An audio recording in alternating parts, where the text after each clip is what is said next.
Welcome to class. आज हम पढ़ेंगे हिंदी सेकंड का पार्ट 2 वर्ण विचार और उच्चारण, ऑर्थोग्राफी एंड प्रोनाउंसिएशन। वर्ण क्या है? वर्ण भाषा बोलते समय हमारे मुख से जो ध्वनियाँ निकलती हैं, इन ध्वनियों के लिखित रूप को ही वर्ण कहते हैं। वर्ण भाषा की सबसे छोटी इकाई होती है जिसके खंड या टुकड़े नहीं किए जा सकते। इसको हम और हिस्सों में डिवाइड नहीं कर सकते हैं। जैसे एग्जाम्पल ले लें भारतीय, तो भारतीय के हमने टुकड़े किए हैं, तो इससे ज़्यादा हम इसको डिवाइड नहीं कर सकते हैं, तो इसे हम वर्ण कहते हैं। यह सबसे छोटी इकाई होती है। उसके बाद हम देखेंगे वर्णमाला, अर्थात वर्ण की माला। किसी भाषा के वर्ण समूह को ही वर्णमाला कहते हैं, यानी भाषा के वर्ण समूह को वर्णमाला कहते हैं, अर्थात ग्रुप ऑफ वर्ड को ही हम वर्णमाला कहते हैं, या वर्णों का व्यवस्थित समूह ही वर्णमाला कहलाता है, यानी वर्णों का सिस्टमैटिक ग्रुप, उसको ही हम वर्णमाला कहते हैं। वर्ण के भेद, वर्ण दो प्रकार के होते हैं, स्वर और व्यंजन। स्वर किसे कहेंगे?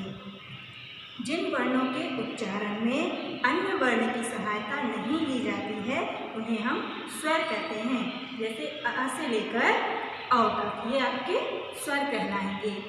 व्यंजन, व्यंजन अब हम देखेंगे स्वर के भेद। स्वर तीन प्रकार के होते हैं, ह्रस्व स्वर, दीर्घ स्वर, प्लुत स्वर। ह्रस्व स्वर वे कहलाते हैं इन स्वरों के उच्चारण में कम समय लगता है, जैसे अ, ई, उ और ऋषि।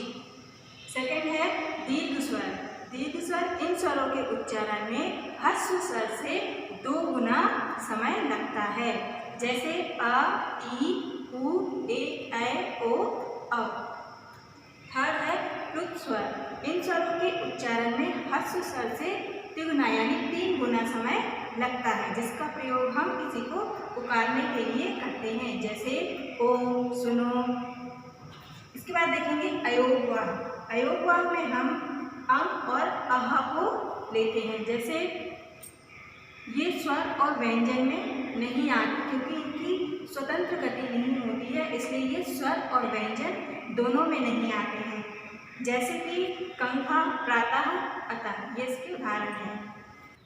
अब हम देखेंगे अनुनासिक। इसे चंद्र बिंदु भी कहते हैं। जैसे शब्दों के ऊपर हम चंद्र बिंदु का इस्तेमाल करते हैं, जैसे चांद, आँख आदि। यदि शिरोरेखा के ऊपर कोई मात्रा हो तो चंद्र बिंदु के स्थान पर हम बिंदु का प्रयोग किया जाता है। इसके बाद आगत ध्वनियाँ। आगत ध्वनियाँ में अ, ज, फ, ये आगत ध्वनियाँ कहलाती हैं। इनका प्रयोग हम अंग्रेजी शब्दों में प्रयोग करते हैं तथा ज, फ का प्रयोग हम अरबी, फारसी और अंग्रेजी शब्दों में किया जाता है, जैसे बॉल, डॉक्टर, फन, फोन, जरा।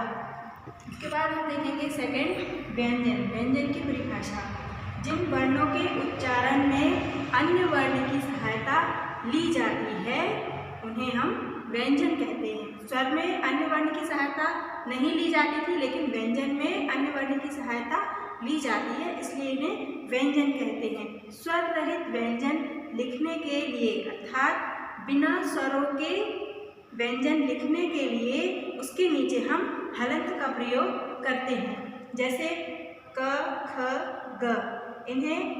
इनमें स्वर रहित व्यंजन कहलाते हैं क्योंकि इनमें स्वर का प्रयोग नहीं किया जाता है। क, ख, ग ये स्वर सहित व्यंजन कहलाएंगे, इनमें स्वरों का प्रयोग किया जाता है। अब हम देखेंगे व्यंजन के भेद। 3 भेद होते हैं, स्पर्श व्यंजन, अंतस्थ व्यंजन और ऊष्म व्यंजन। सबसे पहले देखेंगे स्पर्श व्यंजन। स्पर्श व्यंजन इन व्यंजनों का उच्चारण करते समय जीवा और श्वास वायु मुख के विभिन्न भागों को स्पर्श करती है। इनकी कुल संख्या 25 होती है। दूसरा देखेंगे अंतस्थ व्यंजन।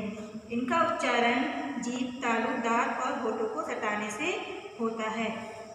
ये वर्ण स्वरों और व्यंजन के बीच स्थित है, इसलिए इनका नाम अंतस्थ पड़ा। इनकी संख्या 4 है, य, र, ल, व।